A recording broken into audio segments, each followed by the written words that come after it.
It's time for episode 76 of The Crisis Show here on Google Hangouts and on YouTube, on Twitter, even on LinkedIn. I think I put a link up there. Wherever you are in the world, welcome to The Crisis Show. We're now in our third year, and we're seen in more than 113 countries. Today, we're going to talk about this red pen, if you could see this red pen. For those of us old enough before computers, those of us like my guests who are former journalists, we remember red pens of the editor, the Perry White effect. I had an editor named Glenn Doty who took a red pen to all my copy, but he did make me a better writer, and I thank him for that. But today we're going to talk about Walmart's use of the red pen, this new tactic that many people in our industry are talking about, taking on the New York Times, editing a piece that was published that was very critical of the company, and it's gotten a lot of attention. So we're going to talk about that today, about the pros and cons of responding to a negative media story, because it is a crisis situation, no matter how much you look at it when you are criticized in the media. We'll also, if our guest joins us from Australia, going to talk about a brewing crisis involving the Salvation Army and the Catholic Church. And we'll talk about that later in the show with our other guest who's trying to sign on. But first, I'm pleased to have back on the show from St. Louis, Missouri. He is the president of Media Masters, Tripp Frohlichstein. How are you, Tripp? Nice to see you again. I'm well, thank you, Rich. And this is the spirit of 76, if this is the 76 show, so that's wonderful. And thank you for letting me join you and talk to all of your viewers. Thank you. It's always a pleasure. I'm glad we connected this year, and looking forward to having you on regularly. So, Tripp, I'm going to have you talk about this for our viewers' benefit. Tripp was quoted in a PR, Public Relations Daily story about this subject a few days ago. So, Tripp, I know you're well-versed in the chronology. Tell us, first of all, what you said. I'll pull it up on the screen if I can in a couple of minutes. But tell us what your thoughts were about Walmart's use of this tactic and what it means for what it means to defend their reputation this way. Well, by way of background, let me remind everybody what happened was this. There was an op-ed piece written by a guy named Timothy Egan at the New York Times. It is a negative piece. It puts Walmart in a bad light, as many pieces often do. And as being an op-ed piece, by the way, it's an opinion piece, so when it comes to, quote, facts, sometimes that can be, shall we say, questioned, whether the facts are right. So what happened was Walmart needed a way to respond. And there are different options in terms of how they might respond. In this case, they chose to do the red pen that you just talked about, Rich. And the red pen is their way to look at several different points on the article that they found either to be false or they disagreed with or they wanted to make their own point. So it's a rather creative way to do it. Now, there are some downsides potentially too, and we'll talk about those later. But that's the basic story, is that's how they chose to respond. And they did it by posting it themselves on their own blog. And the reason they did that, of course, was that they probably had concerns as to, number one, if they wrote a response letter, whether that would even be printed by the New York Times. And secondly, if it was, might it be edited? Because sometimes those letters, they'll say, are edited for length or whatever, but content can be cut out of it. So what this is really showing to me is, and again, we'll discuss the technique and whether it's good or bad later, but what it reminds me and everybody listening is that the internet is a wonderful new way to get your message out unfettered. That's what I talked about in the article as well, is the fact that you're unedited. You get to get your side of the story out. Now, you better be right, too, because if you're not, you can be criticized for that.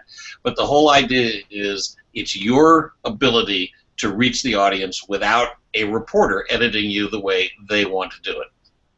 Yeah, good point. You know, I found it certainly interesting, fascinating, and, you know, you and I talk to our clients about this, about having social media channels set up so that when you need to respond, you have an audience, or you have a budding audience, if you will. Not everybody, you know, some people have said, Tripp, that, yeah, Walmart can get away with this because they're the big elephant, because they're a big company, and they have the clout to pull that off.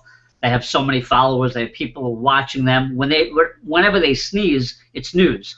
Very often. So my advice to our viewers out there is, at the very least, have social media channels set up so that you can do something. It doesn't have to be this cutesy or this sarcastic necessarily, but so that when you are faced with a negative news story. And that may happen from an interview you did and you know that it was a tough interview, or you may just wake up one day, go online on your iPad and see that negative news story, right, Tripp, in your local paper or your trade publication that covers your industry and say, oh my God, they trashed us. And now what do we do? And very often, leaders of companies take a long time to figure out what to do. They may call their attorney, they may call someone like us, but it's not typically their first instinct, although it should be. So it's usually the attorney first, Rich. Whether that's right or not is another matter. What's that again? It's usually the attorney first. Yeah, and the attorney typically would say, "Don't say anything; it'll go away." And that's a misnomer today. That's a myth. It's not going to go away. And so, what I've always preached is a collaborative relationship between. If we're talking about a big company like Walmart, where you have outside counsel and you have general counsel, is to collaborate with your crisis management people, internal or external, and come up with a solution where everybody's happy. Well, not everyone's going to be happy, but a solution that can work. And what I've seen all too often in my work, Tripp, and I'd love to hear your feedback as well. In my work, we talked to our attorneys. They said we should not say anything. And then I'm saying, but you're going to get nailed, if you say nothing. And what I also say, Tripp, is that you don't have to say no comment. There are things you can say in a written statement to the media, and as we're talking about today, using your social media channels, LinkedIn, Twitter, Facebook, YouTube videos if appropriate, and other means. So what's been your experience with that in terms of getting clients to come around to at least set up social media channels to get their message out? It's getting better. People are, I think, more and more beginning to recognize that they really can make a difference using social media. And let me give you a fast story. We'll get back to the Walmart thing in a second, but this relates directly to what you were talking about. I have a client who is expecting a negative story in the St. Louis Post-Dispatch, where I live. They're expecting a negative story. We're all ready for it. And here's how we're going to respond to that story. And when I say negative, by the way, first of all, it comes from disgruntled ex-employees. So you've got that in the mix. But that's not going to apparently make a difference to the reporter. He doesn't care. So what we have already got ready is a response. We know what's going to go in the article, we believe. And obviously we can edit at the last second. We've already written up a response, and we've decided how we're going to distribute it. First of all, it's a nonprofit, so the email list they have will get it. In other words, what I'm getting to here is the email list, the website. People who care are going to see it. Now, this won't necessarily go to the whole city and county and region into the St. Louis area, because the paper probably is not, they're going to take the guy's statement, but it's still going to make it look bad. There are more facts we know they're not going to include. So the key stakeholders, if you will, the key audiences are going to see it. And I think that's what you want to think about with social media. You may not get the massive numbers, because a lot of times you may look at measurement. Well, how many people saw that? Well, it doesn't matter how many people saw it. It matters who saw it. And do influencers, donate, people who make donations, those kinds of people, are they going to see it? Or in the case of a corporate situation, customers, are they going to see the response? And so using social media is very effective that way. And one other thing, and then I'll turn it back to you on this, but one other example, a thing you can do, is if you are suspicious of a reporter, another thing I recommend is you tape them. With their knowledge, by the way. So a reporter is interviewing you by phone, in person, doesn't matter. Do at least an audio tape of it. Then, if you don't like the article that appears, once again, you use your own media, your website, Facebook, Twitter, however you want to do it, and post the transcript. And you simply point out, you may have seen an article or seen a story on TV about our organization. It wasn't complete. They edited a lot out. So here is the complete transcript, unedited, so you know what we said. And that actually scares reporters into being more accurate if they know you're recording them in the first place. That's not right. It just is. Yeah, and I agree with that. And I think and that's a great point, and I advise the same with my clients in those situations. But of course, in the Walmart piece, we're talking about basically an op-ed piece, so an opinion piece, right, that was done without an interview, obviously. This is something that Timothy Egan, who is a New York Times reporter, this was his opinion based on his own research and talking to people and buzz, or whatever you want to call it. So that was one of the things that's also challenging here. I mean, in terms of our viewers, for their benefit, you may not have the opportunity to find out about this until it just appears. You didn't even know the story or the opinion piece was in the works. or the 60 Minutes Dateline kind of piece, whether it's local or national, you know, an investigative piece. You may not know it until they're at your door. So you have to take many steps in crisis management to prepare for the worst, and this is one of them. Using social media, setting up accounts on Twitter, on Facebook, on other places, as Tripp mentioned, where your critical audiences are, your I like to call them key influencers. We all use this similar terminology. But let's get back to this piece here. You know, one of the concerns I had about the Walmart piece, Tripp, is that first of all, again, it's an opinion piece, and you're trying to keep it just to the facts. And we, as you and I know, there's leeway in opinion pieces, so it's not necessarily black and white all the time. But the concern I have in using this as a technique that some people say, wow, this is the best thing to call the New York Times out on, I'm concerned, if this were my client, if the Walmart was my client, that you are giving credence, if you will, to the original story by republishing it, and then you're, in certain areas, of course, you're combating it. But what's your thought about that? Does it, and maybe we don't know yet, because I think in our business, we don't really know the measurement part until months later, sometimes years later, about the effect of a campaign, if you will, or a technique, right? That's true. And there are mixed opinions about this. In fact, even if you look at how it was done, some of it's kind of sarcastic, some of it's real and practical. I give them a lot of credit for the idea, first of all. I think that Walmart was very smart to try something. Now, is this something I do all the time? Absolutely not. What it shows, though, is that you do have the ability to respond, and you as an organization have to decide how you want to do it. It could be whether it's the red pen way, on occasion, maybe it's, and to your point, by the way, I do agree, Rich, that I'm one of those that if people had never seen this before, now they have. Now, for those who have seen it, great, you've got a good response. For those who hadn't, oh, I didn't know Walmart did that, or I didn't know the Supreme Court said that, or whatever they're talking about. So the fact is there are some risks to that, and I'm a big believer, if you can, and again, it's case by case, but if you can, don't repeat the negative allegations. That's why I mentioned before when I talked about recording. You may have seen an article about our company, well, it was incomplete, here's the transcript. I never said what the article said we did badly. Right, and which is why for many years, and I've written many of these for clients and on my own, letters to the editor are always powerful, because you can control the message without repeating all the bad stuff. You could just give the 2 or 3 key messages that get your point across, right? And that's what we've done for years in the print media, you know, until now we have social media. But Walmart went further, and I want to show this to our audience. Walmart went further than just this cutesy red pen thing.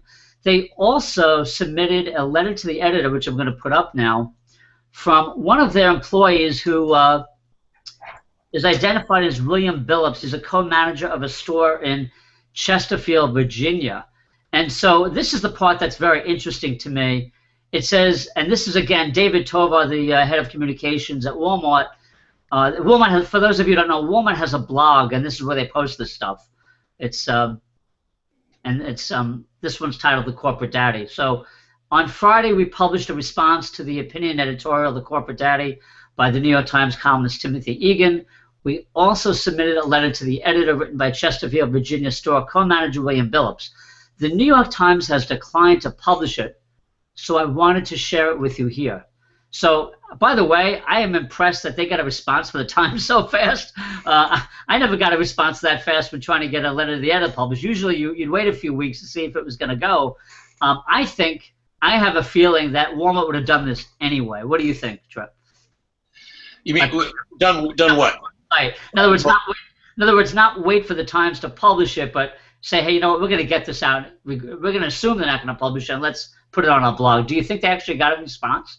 You know, I don't know. I wasn't there, and in this case, if maybe they waited what they felt was reasonable. Maybe they got a response. We don't know all the details of that. The only reason I say that, Tripp, is this happened just last week, and so the letter to the editor came right after that. So we're only talking less than a week. So maybe they did. Maybe because they're Walmart, they did get that denial of publication pretty quickly.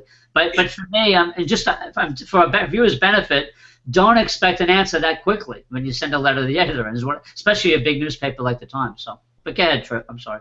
And sometimes there's no answer at all. Sometimes they'll say, look, if we're going to print it, we'll print it. You have to wait. Exactly. Two points here, though. Number one is, as you talk about letter to the editor, and we're talking about social media, I think everybody needs to remember things are changing. I just read an article about the St. Louis Post-Dispatch, and its circulation is collapsing. I mean, really collapsing. People aren't reading it anymore. Now, granted, they're reading online, but that's a little bit different. Instead of reading letter to the editors, people are reading the comments. You know, what are people saying about a particular article under it? They're not even, and that's maybe another good place to respond sometimes, is under it. So that's number one. But number two, Rich, you pointed out something interesting about that letter, and I don't know if now's a good time to discuss it, and that is questioning how legitimate was that letter. Maybe it was rejected by the Times because they didn't believe it really came from the manager. And the reason you and I were saying that earlier is if you read the letter, it's filled with statistics, corporate sounding. It doesn't sound like that guy really wrote it. It wasn't like from the heart. It sounded like a corporate PR letter. Absolutely, and you and I had this great conversation in the green room about this. And by the way, it was the first time I saw it was an hour before our show, so I didn't get to read it, have the luxury of time. But when I started looking at this data, I'm saying to myself, yeah, he's probably a smart guy as a manager, but he's not going to think like that. This is not his. I find it very hard to believe these were his words, and maybe the Times felt this is a puff piece. This is controlled by the corporate, and maybe it was, I don't know how it was sent in, but certainly if you work for a big company and you're going to send a letter to the editor, you better be sure it comes from like your personal email address or non-corporate, and do not by any means send it from your PR department or your corporate communications department. It's got to be real. It's got to be authentic. It's got to come from you, your heart. And when you start putting in all this data, it almost, it does sound very corporate communications like, Tripp. I totally agree with you. Talking about the amount of job openings, how many people they promote. He's got 40% of, I mean, this is not something a store manager would even have necessarily be paying attention to day to day. And that doesn't take anything away from this person's qualifications, but that's just not that's not part of the job description, if you will. Right. My suspicion was to look at the whole company out of Benton, Arkansas, right? It was interesting, but again, it's a good tool. When someone doesn't publish it, yeah, if you have good content, it comes from a real employee, and it's their words. That's great. That's great. If someone's not going to publish it, I would also say that I would give a publication, whether it's the St. Louis Post-Dispatch or the New York Times or any publication, give them a little time to print it. But if they don't print it and you have an urgency to correct the misperceptions, depending, and you and I talked about this, Tripp, it really depends on the kind of crisis situation you're in and how serious the allegations are in an article as well, in terms of how quick you respond and the tone of your response. So yeah, absolutely. And the whole thing, though, to me, still revolves around the idea of more and more companies need to think about using social media because it's, number one, fast. Like, even if this is not a burning crisis when that was printed. I mean, we've heard these things about Walmart before. Right. But still, the idea of using social media is a good one in terms of getting something out quickly if you want and getting it out of the way. But again, to me, the most important thing is you get to select the audience in terms of reaching the key people that you want to reach. And so putting letters to the editor or employees' statements, I worked with a hospital once, and they were being rather heavily, the media was being critical of something they did. And the employees were upset about that. So the employees wrote the St. Louis Post-Dispatch again, and nothing got printed. So they put it on their website, and not only was that good for the public to see, but it turned out the employees themselves were seeing other employees and adding comments to it, defending their hospital, saying, wait a second, these are wrong perceptions. We really do care about our patients, blah, blah, blah, blah. So it actually, on social media, became a more positive thing than maybe a couple letters appearing in the Post that 100,000 people might see. Yeah, and one of the things that's a challenge for particularly small business today, which make up a lot of our audience around the world, and nonprofits, is some of them will have social media pages. They'll have their, a Twitter account, a Facebook page, they may have a YouTube channel. But by the time a crisis like this hits, or something, God forbid, more serious, they don't have the audience yet to reach. So even though, I mean, it's always good if you have a Twitter account and there's a major crisis to get something out there. But if you're not using hashtags properly, for instance, or you're not in the conversation going on. If your audience is somewhere else, and if they're on Facebook and you're on Twitter, there's a disconnect. So one of the things I tell clients is you have to know, what channels your clients, your customers, your audiences are on, and then speak to them on that channel. And that's where they're going to go in a crisis. If there's like a product recall, for instance, they're going to go to your, particularly consumer stories, they're going to go to your Facebook page. They're going to go to your website. And today, I don't believe it's enough just to have a website to post something at the very bottom or 10 clicks away from your main homepage about a major crisis. And I've been studying, crisis management through the eyes of, the early websites, 10 years ago. And you'd see company after company bury major information. For instance, please don't use our product. It's dangerous, 10 clicks away from the homepage. It was buried. And to me, that was almost criminal, because this is very important information the public needs to hear. And so what I always tell clients, if you really, you can't just say you're going to be transparent. If you're going to be transparent and that's part of your values, it's part of your mission, then you have to follow that up with the right actions in a crisis situation. So when you have a crisis, you're going to be transparent. You put it front and center on your homepage, and then you use these social media channels that you and I have talked about to extend that message beyond anyone's going to go to your website. And certainly the media is going to go to your website, and they're going to look for you on Twitter. Those are the two places the media is going to look for you first. And even the public expects that. I have to tell you, 2 nights ago, for whatever reason, the power went out in our house somewhere in the middle of the night, and I woke up sweating like crazy about 5 in the morning, 4:35. Nothing around us had a light on. So the first thing I did was I still was able to use my iPad, and I went on the iPad and to find out what was going on. And by the way, I was upset and even tweeted, can anybody tell me what's going on? I never got a response. But nowadays, more and more people are expecting that if something happens, you're going to respond to them. So communicating, like you just said, on these various forums is really important. Not only being transparent, but in some cases, just communicating something. Sometimes you can't be transparent because you don't know yet. It might be something like, yeah, we've had an accident. We don't know any more details yet. We're on it. We'll keep you updated. But that's transparency.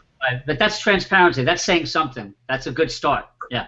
And you have to deliver, though. If you promise we'll have more information, I've followed crises where somebody will say we'll have more information soon, and it doesn't come for 36 hours, and that's no good. Then you're going to get people very, very frustrated by it. So it is, but once again, we're talking social media. I think more and more people are using it now. You have to know. You mentioned this before. Who uses it? For example, do older people go to websites and younger people go to Facebook? Or now, because Grandma's on Facebook to communicate with the grandkids and Grandpa too, they're on Facebook, so they'll go there, but they don't go to Twitter because they don't even know what Twitter is. So right. There is a variety out there, and who knows what the landscape will be in 5 years. Maybe this Google Plus that we're using now will be the new standard. We don't know. Yeah, and I think that's an important message that you bring up, Tripp. Thank you for that. And that is that, like the internet was, 15 years ago, it's changed dramatically. Social media, in my view, is still in its infancy. I mean, I started blogging in 2004, about 10 years ago, WordPress. But Facebook and Twitter, we're talking middle to 2005, 2006, 2007, still really young. And now, of course, there's also Pinterest, there's Instagram. A lot of PR people are using Instagram as well to promote stuff. I don't know if I've seen a lot of it with crisis management, but certainly on the proactive PR side, we're seeing a lot of creativity. Vine, Pinterest, Instagram. This move to visuals, if you will. And if you could tell your story with infographics and video and still photos too, that's going to also be very powerful. And that's just another way because people can't digest text like they used to. They're not buying the New York Times or the St. Louis Post-Dispatch every morning or every afternoon. I work for some afternoon papers. I'm really old. But people aren't waiting for the news to get there and pick it up in print at their doorstep. They're going online different hours of the day on mobile devices and iPads increasingly, and they're getting it instantaneously, or they're finding out about your crisis on social media. So this is another thing I wanted to talk about, Tripp, that many of this Walmart story started in the New York Times, and then because of the Walmart response, continued on social media, right? And so there's two ways these things happen. Your crisis starts on social media, and then the media picks it up and makes a story out of it, and that goes viral sometimes, or the other way around. So for the folks out there watching, you can't just say, well, I don't believe in social media, I don't need it. Yeah, you do, because your next crisis may start on social media or end up there after a media outlet covers you. Right, Tripp? Absolutely. In fact, more and more, it's working the way of it starts on social media and then gets mainstream.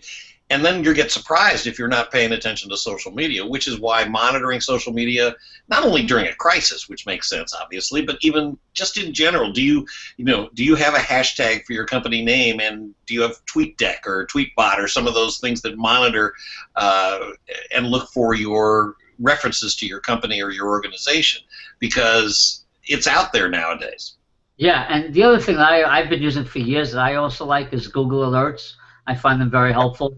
And not just searching for the name of your company in these Google Alerts, but also anything related to your industry. So, for instance, if you're Honda or Nissan, Toyota, Mazda, who are right now under a recall, you want to search the word product recall in automobiles. Anything that's related to your story, you should have Google Alerts set up for, so that you can monitor it 24/7. It doesn't mean you're not going to miss stuff once in a while, but you should have somebody monitoring that. So also very important.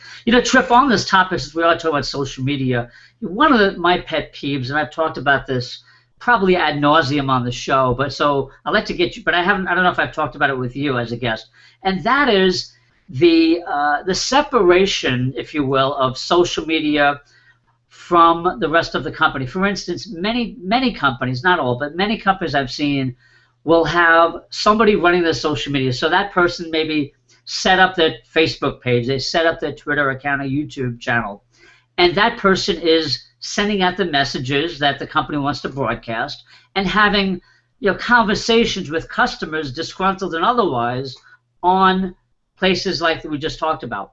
And what I've seen very often is a disconnect from the social media coordinator, manager, vice president, whatever you want to call that person, and corporate communications and people higher up in the company. So when there is a crisis, there's often a backpedaling between what's being said on social media, how they're responding, and then somebody else having to come in and clean up the mess that maybe was made, or because they were trying to respond to every single comment on Facebook and it got out of hand, or they didn't respond at all and they look bad that way too. So what's your thoughts about this, about the role of a social media manager in a company?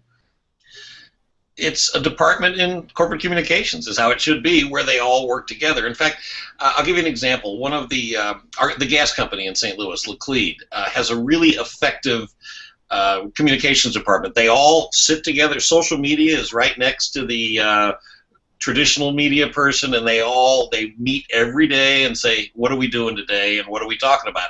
So they're absolutely aligned, and I think that's very smart. I think you're absolutely right about that. And there are companies, especially big ones, that have the social media people. Oh, they're over there somewhere.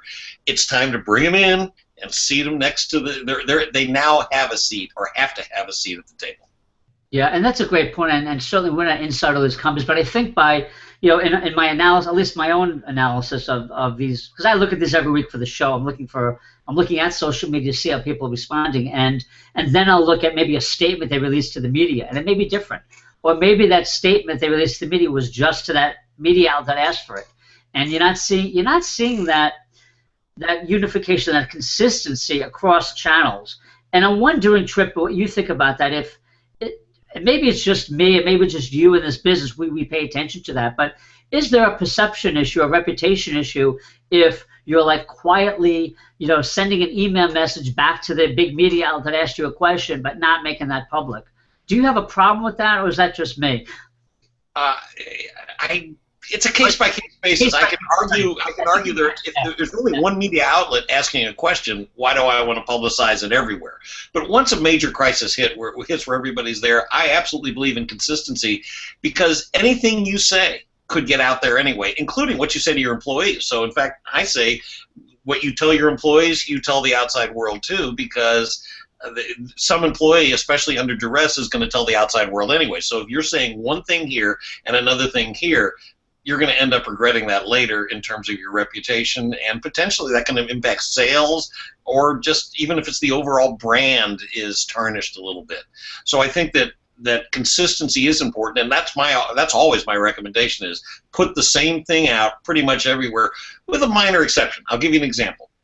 I mentioned this case earlier of the story that might appear, that disparaging story about a guy. Well, we have a statement that we're going to, if the paper prints it, we have a statement for the paper, and it's 2 paragraphs, very simple, makes the point. But there's a 3rd paragraph that will be given to stakeholders, shall we say, especially those who may not have seen it, that will set up why we're sending this. Post-Dispatch recently did XYZ. Here's what we have to say about it. And then that paragraph only goes on social media. I'm sorry, yeah, there's 3 paragraphs. That paragraph only goes on social media. Along with the other 2 paragraphs, the Post will only get the second 2 paragraphs, if that makes sense. Sure. No, it's very similar to what Walmart did today, but just a lead paragraph giving a context. So, because sometimes these things can't stand on their own without that context. That's a good point.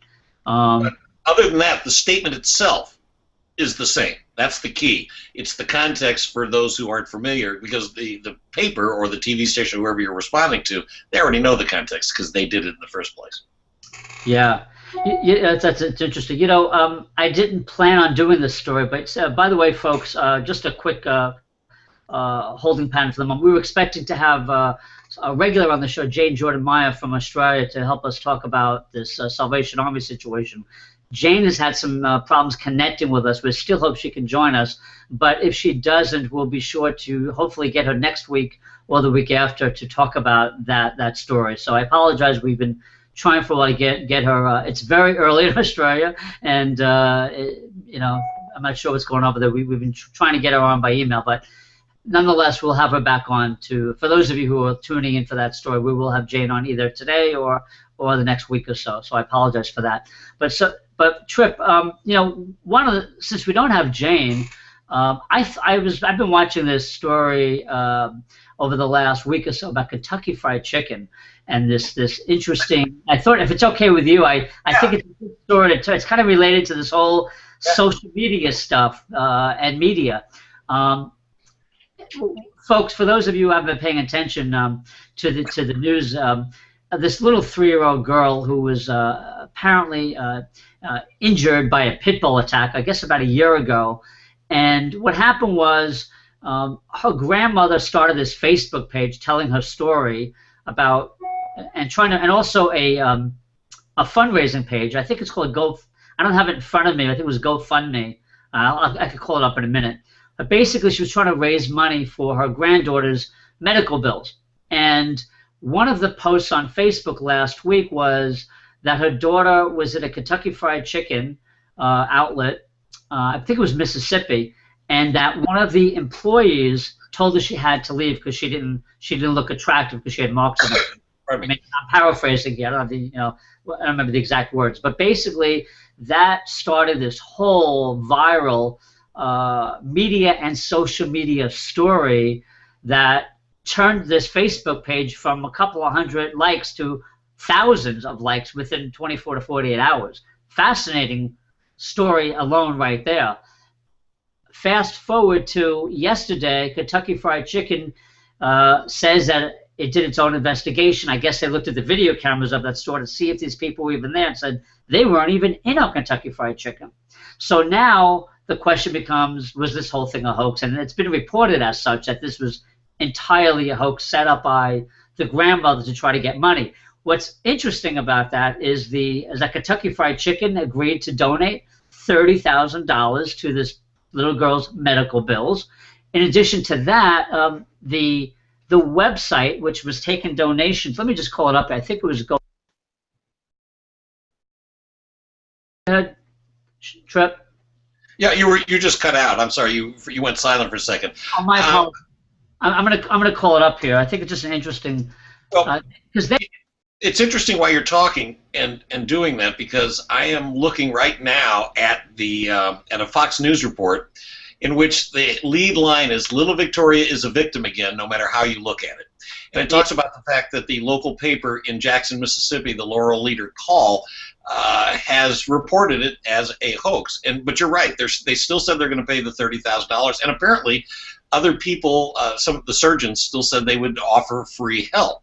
And I think that's nice. They're looking at the little girl, and they're ignoring the fact that maybe there's some kind of slimy people potentially around her that are doing this. And now the people have said if anybody wants their money back, we'll give it back, and we're just doing it for medical bills. But I'm sure that if it wasn't true that she even went there in the first place, people have to really question the motives. And you wonder if the grandmother and others aren't they're sticking to their story, by the way. They're saying, oh, it happened, despite the fact that there's no evidence, which the lawyer for the family called inconclusive.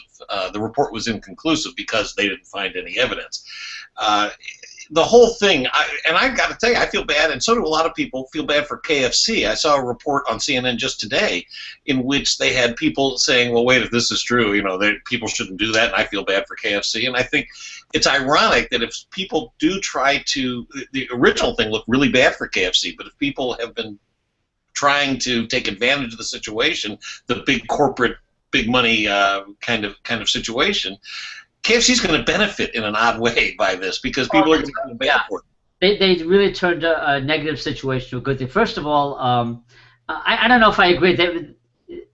Look, I don't know how many employees KFC has, but obviously, thousands of employees around the country, probably around the world.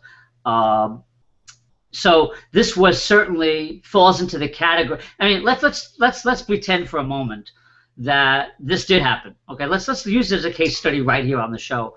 That there was because we've seen this. We've seen what I call the one bad apple syndrome that companies and organizations need to look out for. Somebody like at another fast food chain who does something disgusting with food and posts it on Twitter, and then it goes viral, and the corporate offices have to try to respond to that. But let's say it did happen. Yeah, it is one bad employee that you could fire and terminate. And as a crisis management advisor, I would say if you've proven that this did happen, that this was your employee, and there's documentation, just get rid of them and say you got rid of them and apologize and pay any restitution, whatever you have to make it go away. But in this case, I think the lesson here, the reason I brought this up, Tripp, is that for our audience out there, this is an example of a very surprise crisis. This is something that came out of nowhere. I mean, this is a Facebook page that had a few hundred followers in Mississippi, and all of a sudden anybody could be the media today, is my point. Anybody could act like, an investigative reporter and expose something horrible about a company, person, or institution. And that's what happened, whether it's true or not. It's the perception is the new reality. So it becomes a real challenge to battle against that. Kentucky Fried Chicken, to their credit, acted quickly once they thought went through their tapes and determined that this little girl and her grandmother weren't there. They put out a statement and they hammered that out, and by saying they're going to continue to make that donation, I think was a great thing. I think except that my concern is, what about all the other hoaxers out there who do this to try to get money out of deep pockets? You have to weigh that as a company, I guess. But I agree with you. I think they come out looking good. They did the right thing. They even what I liked about this, before I knew it was a hoax, I liked that Kentucky Fried Chicken commented directly on this Facebook page when it happened, and said we're going to look into it. I don't have the exact quote in front of me, but it was a very interesting case study. Again, it's something that started on social media, exploded on social media, and then, as you said earlier, then it got mainstreamed. I like that word, mainstreamed as well. This is what can happen to anybody today, and this is why you have to be on guard and you have to prepare for these kinds of situations. This is a new one, the hoax. You have to put it on your list of potential crisis situations. But there's another lesson here, Rich, that I think people need to remember, and that is, I have a criticism of KFC, and that is they reacted too quickly. You actually, even though you have to react quickly, let me rephrase that. You have to react quickly, but you said too much too quickly. They just assumed it was true. Good point. Good point. As opposed to investigating. I remember a case a while back where there was an explosion where a welder was working. The company blamed the welder. His family later got a lot of money for defaming this guy's reputation, because it turned out, even though he happened to be there, it wasn't him. There was another cause to the explosion, but they had publicly blamed this welder, who was killed, by the way, sadly, in the explosion. So you can't react too quickly. What you want to do is react and say, this is really concerning to us, we're going to look into it, and we will keep you up to date. And again, you have to investigate quickly, but they may have been able to be even a greater hero, if you will, although what you said is true about the 30,000. Maybe it's not greater, just another way. They could have said, you know what, we've determined it didn't happen, it was a hoax, but we feel really bad for this girl, so we're going to give her money anyway. Not that they would have, but right. Because the other lesson that, and you started with the bad apple discussion, too many companies have one bad apple and they circle the wagons all of a sudden and don't want to talk about it, when the fact is, as the line in politics goes, it's not the crime that kills you, it's the cover-up. You're going to be judged on how you handle it, because there are bad people, and maybe somebody might have said to the little girl, I'm sorry you're upsetting the customers. That's a bad person. But you're not going to be judged on that. You're going to be judged on what you do after. So like you said, if that were true, assuming it were true, if you fire that person, make restitution, talk about maybe we're going to re-educate or, give all of our employees about tolerance and all that, because by gosh, we want to treat our customers the right way. People would say, okay, I'll give you that, and it's not going to hurt their sales. Right. Yeah, it's not how we want to treat customers, but also this is not who we are as a company. This is not part of our values. But just to get back to the one bad apple thing, Tripp, and I've seen this I've been doing this like 25 years at least, and I've seen it over and over again where I'll get a phone call, sometimes from an attorney, sometimes from a CEO type or some manager who says, we got this problem and the media is calling us about it. And I say, well, what did you do about it? Well, we gave him a second chance, we gave him a warning, and so what they don't realize is by giving people the second, third, fourth chances, first of all, they're creating a legal liability sometimes if it's harassment or something like that. But also when it gets exposed, and then the media and your stakeholders start asking questions, what is your response going to be? Well, we gave them a warning, they did it again, we gave them another warning. You don't look too good there, in terms of dealing with the situation head on. So I know we're getting into a little bit of HR issues, but it's related to this, and I think. When you have a situation with an employer like that, you have to look at the long-term effect of that. If you let somebody continually, whether it's sexual harassment or verbal abuse or bigotry, it's got to be nipped in the bud. And sometimes you can't do anything about it because of contracts. I get that, but when you can do something about it, you're going to save yourself a lot of heartache down the road. Trust me, because I've seen it happen over and over again. When I do my crisis classes, one of the first things I'll say is the best way to handle a crisis is don't let it happen in the first place. Sometimes you can see them coming, and if you're smart, you're going to be able to prevent it. So your example might be one of those where, hey, we really got to figure out a way around this because this could really be a problem. There was a situation, for example, at a bank up in Wisconsin. I'm going to give you the end of the story first. They had to sell the branch. It was a major bank branch. And there was an elderly man in there who was standing in line, and the music is playing, and he's getting really upset. He's waiting too long. The tellers aren't moving. Finally, he starts saying, I want help and blah, blah, blah. And the manager sees this happening, tells the guard to escort, this is one of his customers, mind you, escort him out politely, but escort him out of the building. Well, boy, was that going to be a mistake. Instead of, bringing him into his office and saying, how can I help you, sir? I'm sorry you have to wait. Maybe even asking him to join they had a group of seniors at this particular bank who were advisory committee, if you will. Instead of doing anything right like that, he kicks them out of the bank. The guy comes back and sues the bank for what they did, the loud music, lack of handicap access, by the way, which turned out to be true as well, all kinds of stuff. This became a big issue, and now they tried to respond, saying, well, this guy was, being, whatever, what's the word, noisy. I can't think of the word, but anyway, he was being obnoxious in there. Who are you going to believe? The big company or this 72-year-old guy who looks like everybody's granddad? Right.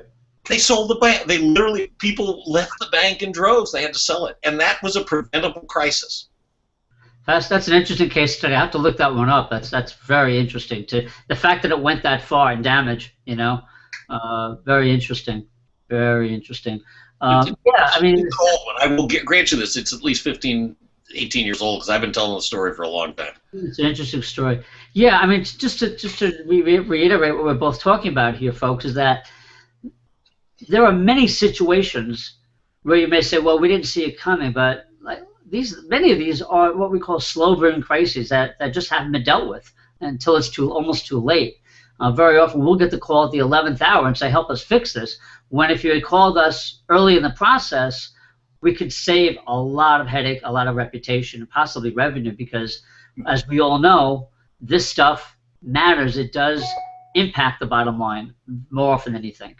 Well, and the words have to be true, and they have to match. Words and deeds have to match. I mean, one of the reasons I think Target sales fell so much was Target was insisting for 3 days nobody got PIN numbers, right? And then 3 days later we found, well, okay, they got the PIN numbers. After they said they were 100% sure they didn't.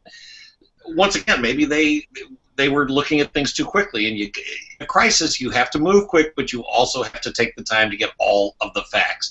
And Target has suffered financially significantly from that particular crisis. Well, part of it was their credibility. People just, after that happened, and I talked to people here, I don't shop there because they said my PIN number wasn't and it was, so I don't believe them anymore. That was the problem. Yeah. In fact, on that note about Target, very interesting aside to that, Tripp, is that there's a campaign that you may have seen going on right now about Target not responding to this outpouring of people. There's a bunch of anti-gun groups, if you will, people who want comments against gun laws. They're allowing, Target is allowing people to go in armed to Target stores, in states where it's allowed to show your weapons. And so there's I think the group is called Moms Demand Action, and they have this postcard campaign, letter writing campaign, social media campaign that's saying we're not going to shop at Target, and then they're holding up this hashtag about not shopping at Target. I'm not going to promote it here, but it's very interesting that what they're doing. And so, these are the kinds of things, protests also, you have to think about when it's not even something that's happening at the corporate office. It has to do with your customers using your brand to promote their agenda, right? Which is what's happening here, which is very interesting as well. What's happening in this campaign, and Target thus far has not responded, but there's a growing voice for them to say something. Where do you stand on this? Because other restaurant chains, I think, have come out either way about allowing people with guns into their. I think Starbucks was another one that came out and said we don't want you, to do that. So, information moves fast today, and it's very interesting how these social media campaigns take on a life of their own, and they put a lot of pressure on the management of companies to make tough decisions, very often tough decisions about where do we want to come down on this issue. So that's another thing you have to think about out there today. And silence, with kids maybe silence is golden, but silence can be deadly with corporations. And exactly. And maybe they don't know where they're going to come down yet. But and I'm not familiar with this one, so I'm speaking kind of in a more general way. I am too. Yeah. That if the corporation doesn't know, even if they say, you know what, there's two sides of this issue, we're studying it, we're going to try to figure out what's best for the majority of our customers, and we'll get back to you, which they have to eventually do. At least, once again, say something. Exactly. There's never an excuse to say no comment in this day and age. It just doesn't work. Say something. We're studying it, we're investigating it, we'll get to the bottom of it, and we'll get back to you, and we'll update you. But right now, we're trying to find out what happened, blah, blah, blah. So there's so much, folks, you can do before a crisis even hits. And as you talked about, Tripp, and thank you for sharing a case study, you prepared a statement because you know something's coming out. That's a great tool. That's something that every company should be doing, creating draft statements that you can use, and even if it's not exact, you have a head start. So when that crisis hits, you can fill in the details, whether it's a press statement, letter to the editor, as in your case, or a posting on social media. Get ready now before the crisis hits. Yeah. Pardon me for interrupting. In our case, it's all of the above. We're going to try the letter to the editor, but that's not the. We're not going to just send it and say if they don't print it, we're going to social media. We're doing all of it so that we can reach people, potential, again, influencers, people who care about this organization in any particular way, whether it's social media or the newspaper. And there's even one suggestion was made by somebody, and I don't know that we'll go this way, potentially you also call the TV stations, because the TV stations kind of like to make the newspaper look bad when they can. And or at least scoop them, yeah. Pardon? Or at least scoop them. Well, scoop, but I remember one time here in St. Louis, the mayor was blasted by the St. Louis Post-Dispatch. He chose to respond on TV. He went to the station and said, they're all wrong. You want to do an interview about it? And they all said, yeah. So instead of, at that time, the circulation was roughly 300,000, but the viewership was well over 1 million that saw that piece. So he really accomplished a lot by going to other media, which is another way to respond. If going back to Walmart, if the New York Times won't print your letter, maybe you go to the TV people, because TV, and look at the Pew studies on that, is still powerful. Yeah, social media has a lot of influence. People are getting their news more and more. But if you look at the ages 29 up, and not too far behind are the 18 to 29s, local TV news still remains the #1 source of news for people. Yeah, and I would say radio too. Everybody thought radio would die with the internet. It hasn't, especially talk radio. It's big. I mean, you got people stuck in traffic in this country, for those of you around the world, anywhere. I mean, people are tuning into their, here in New York, 1010 Wins, News Radio 88, big listening audience. But that's going to change in the near future. I just saw the ad for one of the cars that has Spotify and all the internet stations. No question. There's no question everything's fragmented. You got Sirius Radio, which I love, and you listen to it. It's great when you're on, in my case, I'm on a 2-hour trip between upstate New York and the city. I could pay attention to CNN breaking news stories, so that's always helpful. But yeah, you're absolutely right. It is fragmented. But I think in a crisis situation, you raise a good point. So I don't know, when you talked about this mayor, for example, who went to the TV station. So I don't know if that happened today, right? You take that, you're the mayor's, director of communications, let's say. You take that video clip, and then you push it out on your so that's the real power. We just got interviewed by, ABC, CBS, NBC, CNN, whatever it is, and here's our clip. That's really powerful. Or hashtags in. That's one option. Well, yeah.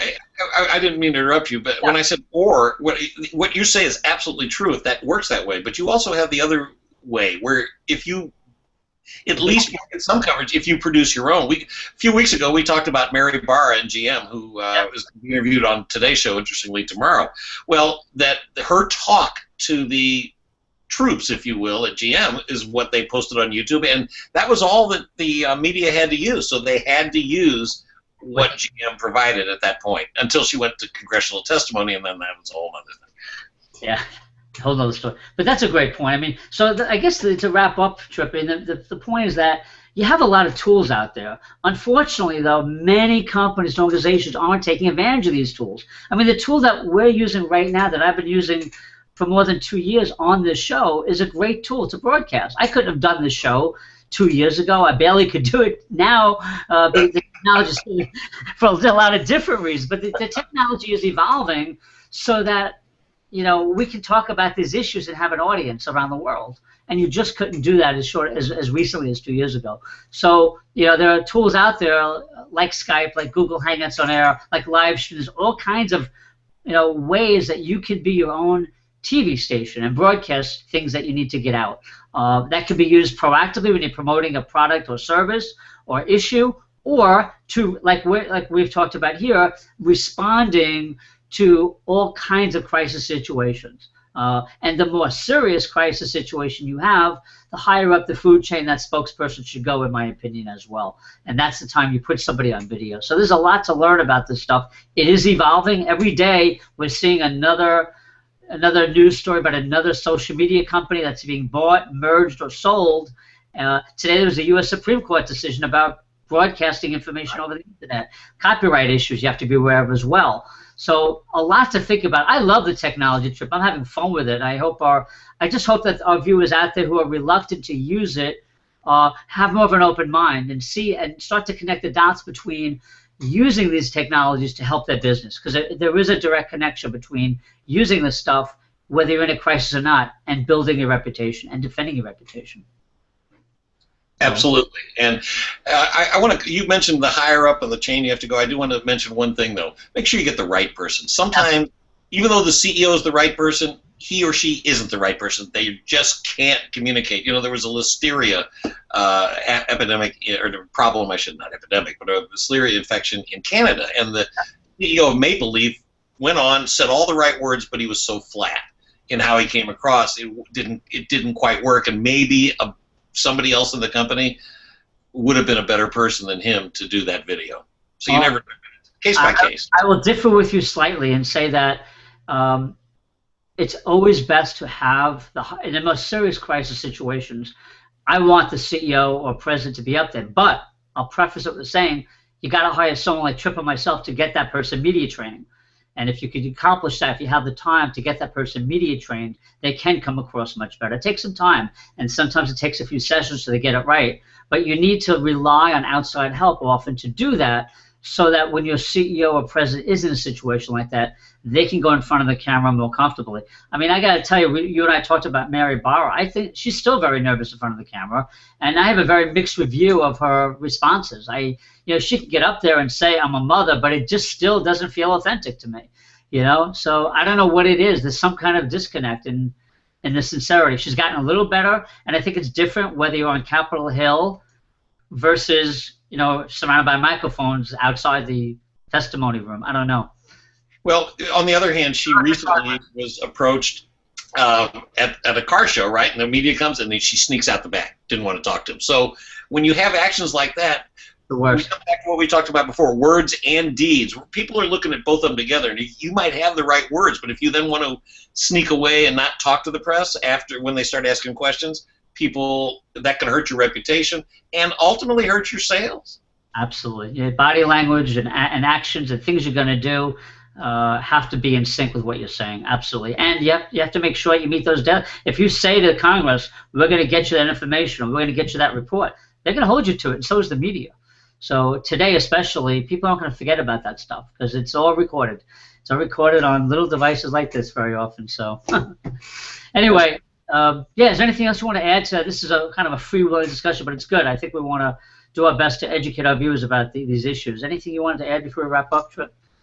2 quick points. One is, I think it's fun to watch the IRS right now. I watched the commissioner, and I got to tell you, I was impressed by a lot of the directness of his answers. I watched the C-SPAN version, the full thing, and despite being pummeled, he was pretty good with his answers. Maybe a little too sarcastic, but that's another thing that people may want to watch to see how the IRS handles their current crisis with the missing emails, and whether they are or not. So that's one thing I think to look at. And I want to come back to our Walmart story as we wrap up. We started talking about the fact that how they responded to it, and it's clever, but people shouldn't think that just because they did it now, because Walmart did it, another company can do it. Walmart's they're the gorilla. They're the 900-pound gorilla. Oh, it's an elephant, but okay, we're close. Whatever. Elephant gorilla. They're big. They're big, and they can stomp you. And they take on the New York Times, where in kind of a fun, maybe a little sarcastic way, where there's a small organization, it might not come off as well. And in fact, I'm not even sure that Walmart can do that again. It was a clever idea once. Now it's time to move on to find other ways. I'm sorry, go ahead. No, I want to jump in on you for 1 second. It's a good point. I just want to say that you also have to make a conscious decision. In other words, before you pull the trigger on that kind of tactic, whether it's the red pen or a scathing statement, you have to think about, do I need the New York Times again for something we're promoting? Obviously, my take is that Walmart has decided, you know what, they're never going to be our friends. Let's just, let's just do this. Let's take our chance here. We're not going to depend on them to get our message out. And they're smart. They're saying, you know what, we got a very powerful social media presence. We have other publications we can go to, more pro-business publications, for instance. Maybe it's Forbes or Fortune or Business Week that we can take our message to, or the Wall Street Journal. So they've clearly made a decision here, I think, that, you know what, it's more important we correct the record and not worry about the future of our relationship with the New York Times. So I just want to put that in. Yeah. They also have cheap prices, by the way. That's another thing that'll bring people in, right? They say, I like their prices. By gosh, I can get a can of this for a cheaper price. But the other thing is just to remind people that if you are responding, make sure you're accurate. Don't overclaim. because that can get you into trouble later too. And we kind of referred to that, but what I mean by that is be careful. If you're a PR person, a lot of times you want to really just, everything is perfect and wonderful. It's not. There are going to be, sometimes they're right about things they say. And acknowledging that can be a smart thing to do too. But make sure you're accurate and realistic in terms of how you respond. Otherwise, your credibility, it won't work because people will believe the media and not you. Right, and the other point to that, you just reminded me, is that you don't want to look too defensive. I mean, and it'll be interesting to see as this plays out on social media and other stories, even in our PR trade publications, Tripp. It'll be interesting to see the other voices out there. Was this did this work? How do you measure that? And, yeah, are you looking too defensive, or was this like, hey, we just took it to the New York Times, And I guess we'll just have to see. But certainly, it's always interesting. It's always good to see creativity in our business. We don't see enough of it very often in terms of how to respond. It's another tool. It's an example of using social media intelligently. I give them a lot of credit there. Again, you have to look. You have to. For those of you interested in the content, we'll post it. You'll post the original article in the Times, the op-ed article in the Times, and the red lining, if you will, by Walmart, and you can make your own decisions on the facts. But certainly, it's another way. It's a great example of thinking outside the box. I think we could say that safely. It is, but you do have to remember the follow-up. Just to give you all an example, if you want to go to it, check the Huffington Post, because there's an article in there called "Fact-Checking Walmart's Fact Check of the New York Times." Exactly. You just talked. Good point. All right. Well, folks, thank you for watching wherever you are in the world. We apologize again. Jane Jordan Meyer couldn't be with us, but she will be with us next week. I just got an email from her during the show. She's going to join us. So we are going to talk about that Salvation Army story next week sometime. We don't have an exact time yet. We used to do the show at 7 p.m. Eastern Time, but because of a lot of reasons, we decided to just keep it to Wednesdays, but leave the time flexible to accommodate our wonderful guests like Tripp. And again, I really appreciate you being here again. Just a great discussion. For our viewers' benefit, if you want to tweet about anything you heard from Tripp or myself, agree, disagree, please use hashtag #TheCrisisShow. We love to hear from you. We like to hear your comments and questions, and if you use that hashtag #TheCrisisShow or @TheCrisisShow, we will monitor that. It may not be immediate, but we'll try to get to it within 24 hours and get back to you about that. Okay, so also check out Tripp's website. Tripp, what is your website? It's MediaMastersTraining.com. MediaMastersTraining.com. It's all one word. Media Masters Training. Obviously, it's one word. MediaMastersTraining.com. Wonderful. And folks who are interested in looking at my background, it's RichKleinCrisis.com. I'm the president of Rich Klein Crisis Management. I just realized that I didn't introduce myself at the top of the show, but I do have my name here, so I thought I'd get that in. So anyway, again, thank you so much for watching. Our website is www.thecrisisshow.com. This is episode 76. As Tripp pointed out, the spirit of 76. We have a lot of good content on there. So look back through those past episodes to get some good information about what you can do to prepare and respond and rebuild your reputation in any kind of crisis situation. So with that, I'll say goodnight. Tripp, thank you so much again for joining the show, and we'll see you soon. To our viewers, thank you so much for watching. Have a good night, everybody.